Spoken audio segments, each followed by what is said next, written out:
In the middle of the night, a child cried alone, attracting something very terrifying. A monster quietly approached the baby's crib, slowly extending its sharp claws. Little did anyone imagine, the once fearsome vampire king, Dracula, had now become a super dad. When the child's diaper was wet, he magically changed it in a second. Bedtime stories now consisted of terrifying nursery rhymes about eating people. Under his father's care, his daughter grew up day by day as a vampire. Her first milestone was learning to fly. Dracula carefully placed her by the bed, but to his surprise, she successfully flew on her first attempt. Such genius was rare among vampires. Dracula, over 1,000 years old, was ecstatic like a child. This deepened his affection for his daughter. He fulfilled her every wish. However, there was one absolute prohibition: she must never go outside. Dracula had learned at firsthand how dreadful humans could be in the past, so he would never allow his daughter to interact with them.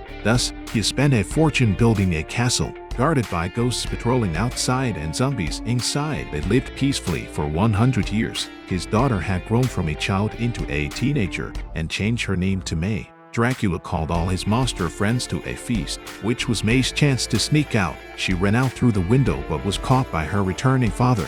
She could only act spoiled and was surprised when Dracula finally agreed to let her go out the next day. It was May's first time leaving the castle in over 100 years. The air was sweet, the sea salty, everything was new and exciting to her. Lost in the experience, she flew farther and farther, unaware of the real danger quietly approaching. May arrived at a human village but found it eerily deserted. Suddenly, a group of strange villagers emerged, surrounding her with torches. Terrified, May explained she meant no harm. She was extremely frightened and transformed into a bat to escape back to the castle. She cried to her father about the frightening encounter and vowed never to leave the castle again. Not realizing Dracula was smirking, it turned out everything had been orchestrated by him to make May dislike humans. However, Dracula didn't expect a real human boy had infiltrated the undead ranks and secretly entered the castle. Over 100 years later, Dracula encountered a human again. Suppressing his anger, he rushed over to interrogate how the boy had entered.